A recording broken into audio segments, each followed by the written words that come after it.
এটা হলো যে তাদের অস্ত্র। এই অস্ত্রটা নিয়ে আমি পুলিশকে দেওয়ার জন্য যাচ্ছিলাম হেঁটে। গতকালকের ঘটনাটা হলো যে আমাদের সিটি কলেজ ছাত্রদল ক্যাম্পাসে যখন ছাত্রদল এবং ছাত্র শিবির উভয় সম্মিলিতভাবে রাজনীতি করতেছিল, কিন্তু তারা পূর্বে একটি লেখা লেখে, সেটা হলো যে ছাত্র রাজনীতি ও আপনার ছাত্রলীগের রাজনীতি এগুলো নিষিদ্ধ।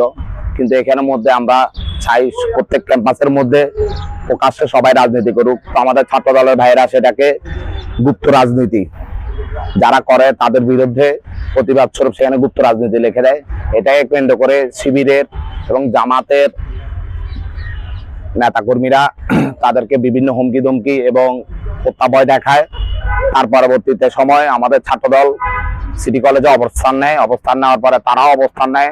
হঠাৎ করে তারা আমাদের ছাত্রদলের এক ভাইয়ের উপরে তারা কেন লেগছে এটা জিজ্ঞেস করতে গেছে।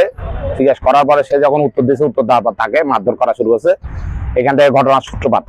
পরবর্তীতে আমাদের সিটি কলেজ ছাত্রদল বিক্ষোভ মিছিলের আয়োজন করে, তারাও বিক্ষোভ মিছিলের আয়োজন করে। আমরা কলেজের সামনে বিক্ষোভ মিছিলের আয়োজন করি এবং তারা বিক্ষোভ মিছিলের আয়োজন করে আপনার নিউ মার্কেট মোড়ে। আমরা আমাদের অবস্থানেই ছিলাম, এটা আপনারা দেখছেন ভিডিওতে। তারা হঠাৎ করে অতর্কিতভাবে মিছিল নিয়ে আমাদের দিকে এগিয়ে আসে এবং তারা আমাদের দিকে অতর্কিতভাবে হামলা করে। পরবর্তীতে আমি নিজেই, আপনারা হয়তো ভিডিওতে দেখে রাখবেন, আমি উভয় পক্ষ, আমাদের ছাত্রদল এবং ছাত্র শিবির উভয় পক্ষকে আমি শান্ত করার চেষ্টা করি, কিন্তু তারা আমাদের মানা না শুনে আমাদের ছাত্রদলের উপরে ন্যাক্কারজনক হামলা চালায়। এতে আমাদের প্রায় 15 থেকে 20 জন ভাই আহত হয় এবং তারা এখনো প্রায় 15 জনের মতো এখনো মেডিকেলে চিকিৎসাধীন অবস্থায় আছে।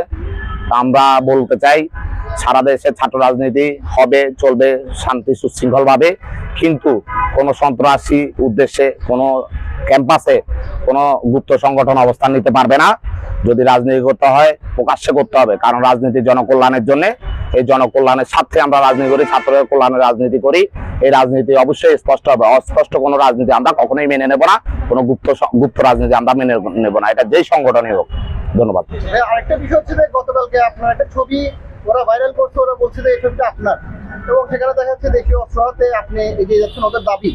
এই বিষয়টা যদি বলতেন। আসলে বিষয়টা ভাই এটা হলো যে তাদের অস্ত্র, তাদের অস্ত্র এটা। তারা যখন আমাদেরকে হামলা করে তখন আমরা পাল্টা প্রতিরোধ করতে যাই। প্রতিরোধের মুখে তারা অস্ত্রটা ফেলে দেয়।